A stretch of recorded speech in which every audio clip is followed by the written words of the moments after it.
السلام علیکم جی، میں ہوں مختار امان اور آپ دیکھ رہے ہیں صرف سچ مختار امان کے ساتھ۔ اچھا محترم، آج ہم بات شروع کرتے ہیں بالآخر جو ہمارے خادم اعظم صاحب ہیں، میرے خادم اعظم جیسے منصور علی خان صاحب کے میرے کپتان کہتے ہیں، تو میں بھی ان کی کاپی کرتے ہوئے ان کو میرے خادم اعلیٰ جو ہے، سوری خادم اعظم، ٹھیک ہے، انہوں نے آج اجلاس میں کافی برہم ہوئے مہنگائی پہ۔ وہ فرما رہے ہیں کہ جس نے بھی رمضان میں مہنگائی کی اس کے ساتھ آئینی ہاتھوں سے نپٹا جائے گا۔ ابھی یعنی شاید وہ اجازت دے رہے ہیں کہ رمضان تک آپ کر سکتے ہیں۔ پھر فرما رہے ہیں کہ اگر پاکستان میں قلت نہیں ہے، ٹھیک ہے، اگر پاکستان میں قلت نہیں ہے خوراک کی تو مرغی کا گوشت کیسے اتنا مہنگا ہو گیا؟ بہت سے اور سوالات انہوں نے اٹھائے اور اس کا جواب بھی طلب کیا۔ حالانکہ خاتم اعظم صاحب کو یہ جواب ہمیں دینا ہے کہ بھائی جان یہ کیوں مہنگی ہوئی چیز ہے؟ اگر پاکستان میں قلت موجود نہیں ہے تو پھر چیزیں مہنگی کرنے والا کون ہے؟ ان کے ساتھ آپ کیسے آئینی ہاتھوں سے نپٹیں گے؟ یا تو آپ اس میں برابر کے شریک ہیں یا آپ کے رفقا برابر میں شریک ہے، کہیں نہ کہیں کوئی نہ کوئی تو ایسی چیز ہے کہ آپ کی مینجمنٹ میں یہ سارا معاملات جو ہے وہ ہو رہے ہیں، آپ کی ناک کے نیچے لوگ پیسے بنا رہے ہیں اور آپ کے علم میں نہیں ہے۔ تو مجھے تو ایسا لگتا ہے جیسے آپ کو بھی ٹی وی پہ سنا آپ نے یا آپ کی بیگم نے بتایا، خاتون اول نے، کہ ریٹس بہت زیادہ ہو گئی ہیں۔ خیر خاموشی ٹوٹی، آپ کا اس پہ برہم ہونا ہمیں اچھا لگا، مگر رزلٹس چاہیے۔ خالی جو ہے نا، خالی بڑکانا کوئی فائدہ نہیں ہوتا سر۔ تے اینو جڑا ہے نا ہن تسی اپنی نگرانی چ کرو، اور مجھے یقین ہے اگر آپ اس کی ٹینشن لیں گے تو یہ معاملات بہت حد تک بہتر ہو سکتے ہیں۔ اور جس سپیڈ سے آپ کام کرتے ہیں آپ کو دنیا جانتی ہے اور آپ کے ایڈمنسٹریشن کو دنیا مانتی ہے۔ مجھے نہیں سمجھ آ رہی کہ آپ اس وقت کیوں فیل ہیں۔ آپ ٹوٹلی فیل ہے سر، اور آپ نے جو ہے اپنی اپوزیشن کو زندہ کر دیا ہے۔ جیسے آج افتتاح کے موقع پہ اسحاق ڈار صاحب نے بات کی میڈیا سے، اور ان کا کام تھا کہ وہ بتاتے کہ یہ پالیسی ہے، اس کی وجہ سے یا اس طریقے سے ہم مہنگائی کو کم کریں گے، ہم نے یہ سسٹم بنایا ہے۔ انہوں نے لاتا پا انصاری عوام نو دعاواں دے کرو جی دعا، کلمے کی کے نام پہ یہ ملک بنا ہے، اور اللہ تعالیٰ اس کو ہمیشہ سلامت رکھے گا، یہ ملک ہمیشہ قائم رہے گا۔ اور آپ بھی دعا کریں، ہم بھی دعا کرتے ہیں، تو بھاجن پائیو پھر کسی پیر خانے جا کے، یا عوام نو بھی کہہ دو وہ بھی بہ جاندی ہے جا کے، ٹھیک ہے، نالے تے اور ਧਮਾਲ ਪਾਵਾਂਗੇ ਭੰਗ ਪੀ کے تو نالے دعاواں بھی جاری رکھاں گے۔ تو سر آپ پریکٹیکلی کچھ کر کے دکھائیں۔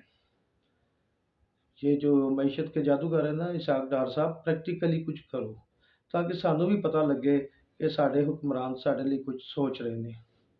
ٹھیک ہے، سو باقی جو بھی یہ کرسی ہی ایسی ہے چیز ہے کہ اس پہ جو بیٹھ جاتا ہے براجمان ہو جاتا ہے تو وہ بہت دور نکل جاتا ہے عوام سے، عوام کی ایکسیس میں نہیں ہوتا وہ بندہ، ٹھیک ہے۔ اور جتنے پروٹوکولز ہیں یہ آپ کے کابینہ کے 87 ارکان کے، آپ صرف ان کو ہی کم کر دیں یا ختم کر دیں۔ دیکھیں عوام کی خدمت کرنے آئے ہیں نا، آپ لوگوں کا نعرہ ہے کہ ہم عوام کی خدمت کے لیے یہاں پہ آئے ہیں، ہم نے آپ کی بہتری آپ کی خوشحالی کے لیے کام کرنا ہے۔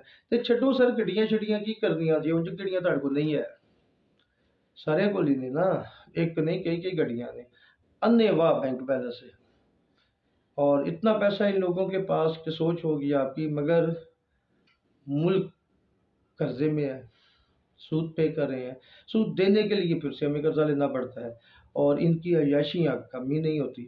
پریزیڈنسی کے جو ایکسپنس ہے پر منتھ، میں اگر آپ کو بتاؤں تو شاید آپ کا دماغ ایک دفعہ ہل جائے۔ آپ خود گوگل کریں، خود دیکھیں، آپ کو ساری چیزیں سامنے آ جائیں گی، ٹھیک ہے، میرے کہنے نہ کہنے سے کوئی فرق نہیں پڑتا، آپ گوگل کریں اور دیکھیں کس کس دور میں کیا کیا ہوا ہے اور کیا کیا چیزیں کتنے کتنے ایکسپنس کیے ہیں لوگوں نے ان کی سیکیورٹی کی مد میں، ان کے موو کرنے کی مد میں، اور پتہ نہیں کیا کیا کیا ان کو دیا جاتا ہے، پیٹرول دیا جاتا ہے ان کو، خان سامہ مالی ڈرائیور، مطلب ایک بندہ جب وزیر بن جاتا ہے نا تو سمجھے آپ وہ چھوٹا سا فرعون ہوتا ہے، چھوٹا سا بالکل نا چھوٹا سا فرعون ہو جاتا ہے۔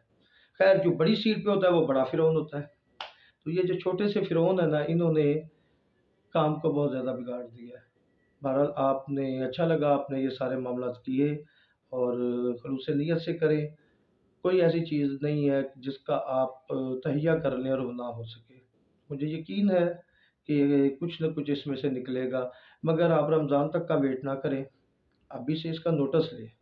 کابینہ پہ برہم ہونے کا کوئی فائدہ نہیں ہے، ٹھیک ہے؟ اور یہ جو بھی مہنگائی ہوئی ہے، یا جو لوگ، کوئی تو پیسہ کما رہا ہے نا، تو وہ عام عوام یہ سمجھ رہی ہے کہ آپ بھی اس میں برابر کے حصے دار ہیں، ٹھیک ہے؟ فرینکلی میں آپ کو بتا رہا ہوں کہ عوام کے ذہن میں یہ ہے کہ لٹ کے کھا گئے نے پینسن، ٹھیک ہے؟ وہی چور ڈاکو والا نیریٹو جو اپوزیشن لے رہی ہے۔ تو اگر اسی طرح معاملہ چلے تو وہ تو ٹھیک کر رہے ہیں نا، وہ تو ٹھیک کہہ رہے ہیں۔ آپ کو یہ سوچنا ہے کہ یہ ابھی آپ نے الیکشنز میں جانا ہے، راجن پور کے الیکشن کا حال آپ نے دیکھ لیا، آپ کو شکست ہوئی، آپ کی مہنگائی کی وجہ سے، آپ کی غلط پالیسیوں کی وجہ سے عوام نے آپ پہ اعتماد کا اظہار نہیں کیا، ٹھیک ہے؟ اور خان صاحب جو کہ ابھی فرماتے ہیں جب بھی وہ قوم سے خطاب کرتے ہیں، یہ واحد حکمران ہے جو اپنا کرسی سے اترنے کے بعد بھی قوم سے خطاب فرما رہے ہوتے ہیں، ٹھیک ہے؟ تو وہ فرماتی ہیں کہ جی میرے دور میں 150 کا پیٹرول تھا، ابھی یہ 272 کا ہے، ٹھیک کہتے ہیں؟ جیسے آپ کہتے تھے ہمارے دور میں 35 روپے کا آٹا ہے، تو خان صاحب نے وہ 80 روپے کا کر دیا ہے، 100 کا کر دیا ہے، اب محترم 160 کا ہو گیا ہے۔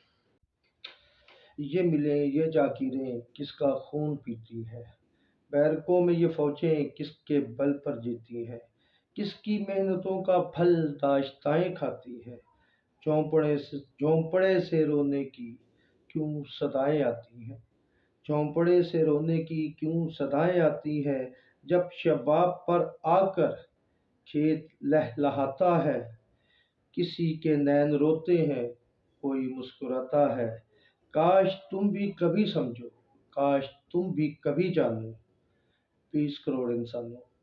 اجازت چاہوں گا، اللہ حافظ۔